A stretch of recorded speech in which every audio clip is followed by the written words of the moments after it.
লো আমার প্রিয় শিক্ষার্থী বন্ধুরা, এম এ চ্যাডু হবে আরও একবার তোমাদের স্বাগত জানাই। আজকে এই ভিডিওটা তোমরা যারা বর্তমানে ষষ্ঠ অর্থাৎ ক্লাস 6-এ পাঠরত তোমাদের জন্য অত্যন্ত গুরুত্বপূর্ণ হতে চলেছে। তার কারণ আজকে এই ভিডিওটা তোমরা আসন্ন যে তৃতীয় পর্যায়ক্রমিক মূল্যায়ন পরীক্ষা দেবে সেদিকে লক্ষ্য রেখে সম্পূর্ণ বাংলা বিষয়টি থেকে একটি 70 নাম্বারের প্রশ্নপত্র আলোচনা করব এবং ইউটিউবে প্রথমবার 70 নাম্বারের সম্পূর্ণ প্রশ্নেরই উত্তর কিন্তু আজকে আমি এই ভিডিওতে আলোচনা করব। অর্থাৎ বড় প্রশ্ন থেকে শুরু করে ছোট প্রশ্ন, রচনা থেকে শুরু করে চিঠি, প্রত্যেকটা উত্তর কিন্তু আজকে আমি এই ভিডিওতে আলোচনা করব।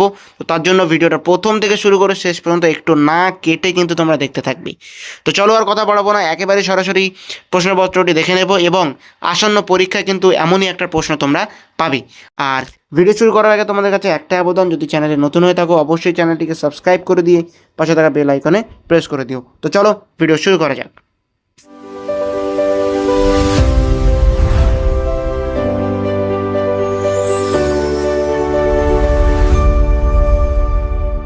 তো দেখতে পাচ্ছ তৃতীয় পর্যায়ক্রমিক মূল্যায়ন 2026 শ্রেণী ষষ্ঠ, বিষয় বাংলা এবং 70 নাম্বার কিন্তু তোমাদের পরীক্ষা হবে। তো প্রথম তোমাদের কি থাকবে? প্রথম তোমাদের থাকবে সঠিক উত্তরটি নির্বাচন করে লেখো, যেখান থেকে 10টা তোমাদের করতে হবে। প্রথম প্রশ্ন কি আছে? ও তো পথিক জনের ছাতা, ও হলো কি হবে সঠিক উত্তর? উত্তরে যাবে খ, অশ্বত্থ গাছ। 1-2 শঙ্কর সেনাপতি গল্পে পঞ্চানন হলো একটি কি হবে? উত্তর হবে ঘ, অপেরার নাম। চলে যাব 1-3 মালবীয় ভাষায় ভোরে মানে হলো, উত্তর হবে কি? উত্তর হবে হলো ঘ, পিছিয়ে যাও। তারপর চলে যাবো 1-4 কবি যেমন বৃষ্টির পর ভিজে ঘাসে পা রেখেছিলেন তা হলো কেমন বৃষ্টি? গ, ঝিরঝির করে। 1-5 আজ সেই সওদাগরও নেই, আজ কি নেই? উত্তর হবে ঘ, ময়ূরপঙ্খী নৌকা। 1-6 প্রশ্ন বাংলার কাব্যজগতে কাকে দুঃখবাদী কবি বলা হয়? উত্তর হবে কি? উত্তর হবে যতীন্দ্রনাথ সেনগুপ্ত। 1-7 মাটির ঘরে দেয়াল চিত্র পাঠ্যে পদ্মের পাশাপাশি যে চিত্রটি বিশেষ গুরুত্ব পায় তা হলো কয়ের সঠিক উত্তর মোরগ ঝুঁটি। 1-8 পিঁপড়েরা গায়ে মাখে, উত্তর হবে কি? ধুলোর রেণু। এবং 1-9 শুনেছি যে ওরা ভারী উইকেট, এখানে ওরা বলতে বলা হয়েছে কাদেরকে? উত্তর হবে খ, ভূতেদের। এবং 1-10 অর্থাৎ শেষ এমসিকিউ বিষ্টুর করা ডেলিভারিটা রূপলি সংঘের ব্যাটসম্যান ফসকালে তা কার পেটে জমে যায়? উত্তর হবে ঘ, ফার্স্ট স্লিপ। তো এই ছিল 10টা এমসিকিউ। চলে যাব আমরা পূর্ণ বাক্যে উত্তর দেওয়া, অর্থাৎ 1 নম্বরের প্রশ্ন, যেখানেও কিন্তু তোমাদের 10টা করতে হবে। প্রথম প্রশ্ন কি আছে? ছোট্ট হলুদ বাঘের মনে রাগ কেন? তাহলে উত্তর কি? ছোট্ট হলুদ বাঘের মনে রাগ কারণ সে যেখানে থাকতো সেখানে শিকার করার মতো ছাগল, ভেড়া বা হরিণ কিছুই ছিল না, কেবল কাঁকড়া ছিল যা তার খেতে ভালো লাগতো না। 2-2 নির্জন দুপুরে বিশ্বভুবন কি করছে? উত্তর হবে নির্জন দুপুরে বিশ্বভুবন চোখ বুজে ঘুমাচ্ছে। 2-3 প্রশ্ন শঙ্কর কিসের স্বপ্ন দেখে? উত্তর হবে শঙ্কর এমু পাখির স্বপ্ন দেখে। চলে যাব 2-4 প্রশ্নে ক্যাস্টাং সাহেবের দুটি বন্ধুর নাম লেখো। উত্তর হবে ক্যাস্টাং সাহেবের দুটি বন্ধু হলো গুর্খা হাবিলদার আর এক বুনো কুকুর। 2-5 কে কখন সবুজ মাথা তুলে কবিকে খেলা দেখালো? উত্তর হবে বৃষ্টির পরে ঘাস সবুজ মাথা তুলে কবিকে খেলা দেখালো। 2-6 মেঘের কোলে চমকাতে থাকে বিদ্যুৎ, তারপর কি ঘটে? উত্তর হবে মেঘের কোলে বিদ্যুৎ চমকানোর পর বৃষ্টি নামে। চলে যাব 2-7 আঁধারেতে থাকে হাট, হাট কেন অন্ধকার হয়ে থাকে? উত্তর হবে দিন শেষে হাট জনশূন্য হয়ে গেলে সেখানে কেউ প্রদীপ জ্বালে না, তাই হাট অন্ধকার হয়ে থাকে। চলে যাব 2-8 দেয়াল চিত্র রচনার ক্ষেত্রে কারা অগ্রসর? তারা ছাড়া আর কাদের দেয়াল চিত্র উন্নত? উত্তর হবে দেয়াল চিত্র রচনার ক্ষেত্রে সাঁওতালরা অগ্রসর, তারা ছাড়া ভূমিজ, কুর্মী, বাউরি ও শবরদের দেয়াল চিত্রও উন্নত। চলে যাব 2-9 প্রশ্নে পিঁপড়ের চলার ভঙ্গিটি কেমন? উত্তর হবে পিঁপড়েরা ব্যস্ত হয়ে সারিবদ্ধভাবে চলাফেরা করে। 2-10 কী করাচ্ছে বাঘের পেটের মধ্য দিয়ে স্বর্গে যাওয়া ঢের শর্টকাট মনে হয়েছে লেখকের।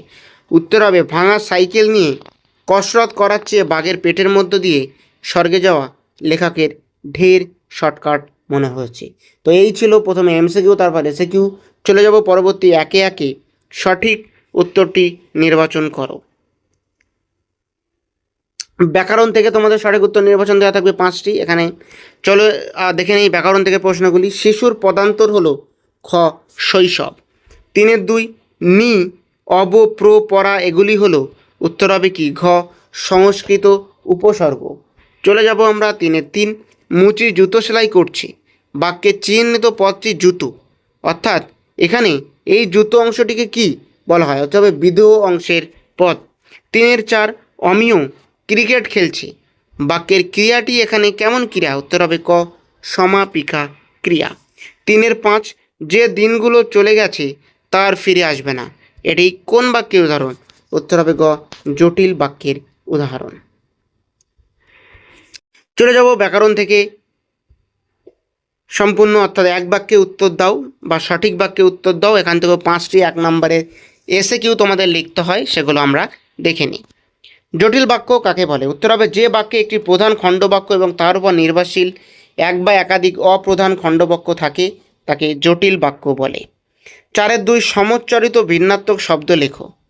অনুদিত, অনুদিত, তাহলে অনুদিত যা উদয় হয়নি এবং অনুদিত যার অনুবাদ করা হয়েছে। চলে যাব 4-3 ধাতু বিভক্তি কাকে বলে, উত্তর হবে যেসব বিভক্তি ধাতুর সঙ্গে যুক্ত হয়ে ক্রিয়াপদ গঠন করে তাদের ধাতু বিভক্তি বলে। 4-4 অনুসর্গ কাকে বলে, উত্তর হবে যেসব শব্দ বিশেষ্য বা সর্বনাম পদের পরে বসে শব্দটিকে বাক্যে ব্যবহারের উপযোগী করে তোলে বা কারক নির্দেশ করে তাদের অনুসর্গ বলে। 4-5 মাথা ঠান্ডা থাকলে সব ঠিক থাকে। বাক্যটিকে নঅর্থক বাক্যে পরিণত করো, উত্তর হবে মাথা গরম না থাকলে সব ঠিক থাকে। তো এই ছিল তোমাদের ব্যাকরণ এবং সাহিত্য পাঠ থেকে 1 নম্বরের সমস্ত এসিকিউ এবং এমসিকিউ। এবারে আমরা চলে যাব বড় প্রশ্নগুলিতে এবং প্রত্যেকটা বড় প্রশ্নের উত্তর কিন্তু আমি খুব সুন্দরভাবে লিখে দিয়েছি, সেগুলো আলোচনা করব। তবে সেখানে যাওয়ার আগে তোমাদের কাছে একটা আবেদন, যদি এখনও পর্যন্ত ভিডিওটা ভালো লেগে থাকে একটা লাইক অবশ্যই করবে এবং আমাদের চ্যানেলটিকে সাবস্ক্রাইব করে দিয়ে পাশে থাকা বেল আইকন অবশ্যই প্রেস করে দেবে এরকমের ভিডিও প্রতিনিয়ত পাওয়ার জন্য। তো চলো এরপর আমরা দেখে নিই 5 নম্বরের প্রশ্নগুলি। প্রথম প্রশ্ন কি আছে, প্রকৃতির ছবি কিরূপ অসীম মমতায় হাট কবিতায় আঁকা হয়েছে তা আলোচনা করো। উত্তর যতীন্দ্রনাথ সেনগুপ্তের হাট কবিতায় গ্রাম বাংলার এক চিরন্তন ছবি ফুটে উঠেছে। দিনের বেলায় হাটে মানুষের কোলাহল কেনাবেচা চললেও দিন শেষে হাট যখন জনশূন্য হয় তখন প্রকৃতির এক অসীম মমতাটাকে ঘিরে ধরে। বা বকের দল উড়ে যায়, সন্ধ্যায় হাটে কেউ প্রদীপ জ্বালে না, কেবল জোনাকিরা আলো ছড়ায়, অন্ধকারের বুক চিরে বাতাস বয়ে যায়, মনে হয় যেন প্রকৃতির বুকেই হাট বিশ্রাম নিচ্ছে। নিসর্গের এই শান্ত রূপটি অসীম মমতায় কবিতায় আঁকা হয়েছে।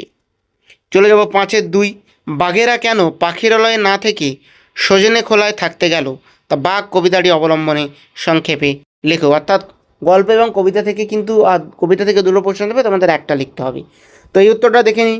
নবনীতা দেবসেনের বাঘ কবিতার ছোট্ট বাঘটির পাখিরালয়ে থাকার ইচ্ছে ছিল না। সেখানে হরিণ, ছাগল বা ভেড়া কিছুই ছিল না, কেবল পাখি আর কাঁকড়া পাওয়া যেত। পাখি ধরা বাঘের পক্ষে কঠিন এবং কাঁকড়া ধরতে গিয়ে সে নাজেহাল হতো। তাই খাবারের সন্ধানে এবং খিদের জ্বালায় তারা পাখিরালয় ছেড়ে সজনে খোলায় চলে গিয়েছিল। তো এরপরে দেখে নেব গল্প থেকে, যেখান থেকে তোমাদের 5 নম্বরের 2টি প্রশ্ন লিখতে হবে, দেওয়া থাকবে 3টি। প্রথম প্রশ্নে কী আছে, এক ভুতুড়ে কাণ্ড গল্প অনুসরণের নির্জন বনপথে লেখকের রোমাঞ্চকর অভিজ্ঞতার কথা নিজের ভাষায় বর্ণনা করো। উত্তর শিবরাম চক্রবর্তীর এক ভুতুড়ে কাণ্ড গল্পে লেখক রাঁচি যাওয়ার পথে সাইকেলের টাওয়ার ফেটে যাওয়ার বিপদে পড়েন। নির্জন বনপথে সন্ধ্যার অন্ধকারে একটি লরি দেখে তিনি তাতে উঠে বসেন, কিন্তু লরিতে উঠে থাকেন চালক বা ইঞ্জিন কিছুই নেই, তবু লরি চলছে। ভয়ে লেখকের অবস্থা শোচনীয় হয়ে ওঠে। পরে তিনি জানতে পারেন লরিটি খারাপ থাকায় অন্য একটি লরি তাকে দড়ি দিয়ে টেনে নিয়ে যাচ্ছিল। এই রোমাঞ্চকর ও হাস্যকর অভিজ্ঞতায় গল্পে বর্ণিত হয়েছে। 6-2 সারা মাঠ অবাক শুধু ননিদা ছাড়া। সারা মাঠকে অবাক করে দেওয়ার মতো কোন ঘটনা ঘটেছিল, ননিদা সেই ঘটনার অবাক হলেন না কেন? ননিদা নট আউট গল্পে রূপলী সঙ্গের একটি খেলায় ব্যাটসম্যানের মারা বল ফসকে গিয়ে সরাসরি ফিল্ডার বিষ্টুর পেটে গিয়ে আটকে যায়। এবং ব্যাটসম্যান আউট হয়। এই অদ্ভুত ক্যাচ ধরার ঘটনা সারা মাঠকে অবাক করেছিল। ননীদা অবাক হয়নি, কারণ তিনি জানতেন বিশ্ব ঢিলেঢালা শার্টের ভেতরে ক্যাচ আটকে যাওয়ার কৌশলটি তারই শিখিয়ে দেওয়া। 6-3 নম্বর প্রশ্নে কী আছে? তাই তারা স্বভাবতই নীরব। কাদের কথা বলা হয়েছে? তাদের এই স্বভাবগত নীরবতার কারণ কী? উত্তর, এখানে বন্য প্রাণীদের কথা বলা হয়েছে। জঙ্গলের পরিবেশে পদে পদে বিপদ ও মৃত্যুর হাতছানি থাকে। আত্মরক্ষা এবং শিকারের জন্য বন্য প্রাণীদের নিঃশব্দে চলাফেরা করতে হয়। অকারণে শব্দ করলে শিকার পালিয়ে যেতে পারে বা শত্রুর নজর পড়তে পারে, তাই টিকে থাকার তাগিদেই তারা স্বভাবতই নীরব হয়। তো এই ছিল সাহিত্যপাঠ থেকে 5 নম্বরের প্রশ্ন। চলে যাব পরবর্তী হযবরল বইটি থেকে, যেখানে তোমাদের 5 নম্বরের প্রশ্ন 2টি লিখতে হবে, দেওয়া থাকবে 3টি, সেগুলো উত্তর সহ দেখে নেই। 7-1, হযবরল বইটি কোন চরিত্র তোমার সবচেয়ে প্রিয় এবং কেন? তার নিজের ভাষায় লেখো। উত্তর, হযবরল বইটিতে আমার সবচেয়ে প্রিয় চরিত্র হলো কাকেশ্বর কুচকুচি। সে হিসেবি ও ব্যবসায়ী মানসিকতার এক অদ্ভুত কাক। তার কথা বলার ভঙ্গি, হিসেব করার অদ্ভুত নিয়ম এবং 42 নম্বর বিজ্ঞাপনের কথা আমাকে খুব আনন্দ দেয়। তার কার্যকলাপ গল্পের হাস্যরসকে অনেক গুণ বাড়িয়ে দিয়েছে। চলে যাব 7-2, উধো আর বুধোর কীর্তিকলাপ নিজের ভাষায় লেখো। উত্তর, উধো আর বুধো হলো 2 অদ্ভুত যমজ ভাই। তারা হঠাৎ করে ঝগড়া শুরু করে এবং মারামারি করে, কিন্তু মারামারির পর তারা আবার বন্ধু হয়ে যায়। একজন আরেকজনের কাঁধে ছাতা দিয়ে আঘাত করে, আবার পরের মুহূর্তেই দুজনা মিলে হাসাহাসি করে। তাদের এই অদ্ভুত ও অকারণ কীর্তিকলাপ গল্পে দারুণ মজার সৃষ্টি করেছি। 7-3, শ্রী ব্যাকরণ সিং বিএ খাদ্য বিশারদ। হযবরল গল্পে যার পরিচয় দেওয়া হয়েছে তার সম্পর্কে গল্পেও অনুসরণ লেখো। উত্তর হবে কি? হযবরল গল্পে শ্রী ব্যাকরণ সিং হলো একটি রাম ছাগল। সে অত্যন্ত জ্ঞানী বলে নিজেকে দাবি করে এবং সব কিছুই সে খেতে পারে, তাই তার উপাধি খাদ্য বিশারদ। সে বক্তৃতা দিতে ভালোবাসে এবং অদ্ভুত সব যুক্তি দিয়ে কথা বলে, যা গল্পের মধ্যেই এক দারুণ হাস্যরসের সৃষ্টি করে। তো এই ছিল হযবরল থেকে সম্পূর্ণ 5 নম্বরের প্রশ্ন। এবারে আমরা চলে যাব নির্মিত অংশে, যেখান থেকেই বন্ধুকে পত্র রচনা করতে হবে, অর্থাৎ চিঠি লিখতে হবে। প্রথম প্রশ্ন কী আছে? সাহসিকতার প্রশংসা করে বন্ধুকে একটি চিঠি লেখো।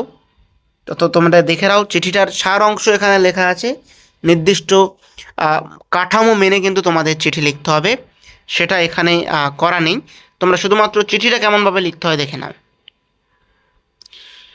8-2, বিদ্যালয়ের সামনে যান নিয়ন্ত্রণের জন্য অনুরোধ জানিয়ে প্রশাসনের কাছে পত্র লেখো। এই চিঠিটা সম্পূর্ণই লেখা আছে, ঠিক এমনভাবে লিখতে হবে, দেখে নাও।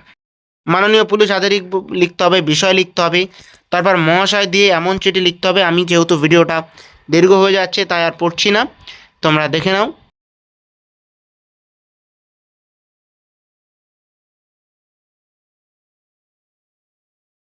এই ছিল পত্র রচনার বিভাগ। এরপর আমরা চলে যাব প্রবন্ধ রচনা, যেখান থেকে তোমাদের একটি বিষয়ে প্রবন্ধ রচনা করতে হবে 10 নম্বরের। স্বামী বিবেকানন্দ প্রবন্ধ রচনা। স্বামী বিবেকানন্দ ছিলেন ভারতের এক মহান সন্ন্যাসী, দার্শনিক এবং ধর্মগুরু। তার জন্ম 1863 সালের 12 জানুয়ারি কলকাতার সিমলা পাড়ায়। তার প্রকৃত নাম ছিল নরেন্দ্রনাথ দত্ত। ছেলেবেলা থেকেই তিনি ছিলেন অত্যন্ত মেধাবী, সাহসী এবং আধ্যাত্মিক প্রকৃতির। শ্রী রামকৃষ্ণ পরমহংসদেবের সংস্পর্শে এসে তার জীবন বদলে যায় এবং তিনি সন্ন্যাস গ্রহণ করেন। 1893 সালে শিকাগো বিশ্ব ধর্ম সম্মেলনে হিন্দু ধর্মের প্রতিনিধিত্ব করে তিনি বিশ্ববাসীর মন জয় করেছিলেন। তিনি বিশ্বাস করতেন, জীবে প্রেম করে যেই জন সেই জন সেবিছে ঈশ্বরে। তাঁর প্রতিষ্ঠিত রামকৃষ্ণ মিশন আজও সমাজসেবায় ব্রতী। 1902 সালে 4 জুলাই এই মহান যুগ পুরুষের জীবনাবসান হয়। এবং 9-2, বিদ্যালয়ের প্রথম দিন। জীবনের অনেক স্মৃতির মধ্যে বিদ্যালয়ের প্রথম দিনের স্মৃতি সবসময় উজ্জ্বল হয়ে থাকে। প্রথম দিনে স্কুলে যাওয়ার সময় মনে আনন্দ আর ভয়ের এক অদ্ভুত মিশ্রণ ছিল। নতুন স্কুল বাড়ি, অজানা পরিবেশ, অচেনা সহপাঠী, সব কিছুই আমার কাছে বিস্ময়কর লেগেছিল। শ্রেণীকক্ষে প্রবেশ করার পর শিক্ষক মহাশয়ের স্নেহপূর্ণ ব্যবহার আমার ভয় দূর করে দিয়েছিল। সেই দিনই আমার কয়েকজন নতুন বন্ধু তৈরি হয়েছিল, যাদের সঙ্গে আমি টিফিন ভাগ করে খেয়েছিলাম। ছুটির ঘন্টা বাজার পর যখন বাবা মাকে নিতে এলেন, তখন আমি এক বুক আনন্দ নিয়ে বাড়ি ফিরেছিলাম। সেই দিনটি আমার জীবনের অন্যতম সেরা দিন। তো এই ছিল তোমাদের সম্পূর্ণ 70 নম্বরের বাংলা ষষ্ঠ শ্রেণীর প্রশ্নপত্র, যেখানে আমি প্রত্যেকটা, অর্থাৎ 1 নম্বর থেকে শুরু করে 5 নম্বর পত্র রচনা, প্রবন্ধ প্রত্যেকটার উত্তর দিয়েছি। আশা করছি আসন্ন তৃতীয় পর্যায়ক্রমিক মূল্যায়নে তোমাদের অত্যন্ত কাজে আসবে এবং এখান থেকেই তোমরা কমন পাবে। তো যদি ভিডিওটা ভালো লেগে থাকে একটা লাইক তো অবশ্যই করবে এবং চ্যানেলকে সাবস্ক্রাইব করে দিয়ে পাশে থাকা বেল আইকন অবশ্যই প্রেস করে দেবে এরকমই ভিডিও প্রতিনিয়ত পাওয়ার জন্য। আর ভিডিওটা তোমাদের শেয়ার করি বন্ধুদের জানাতেও ভুলবে না।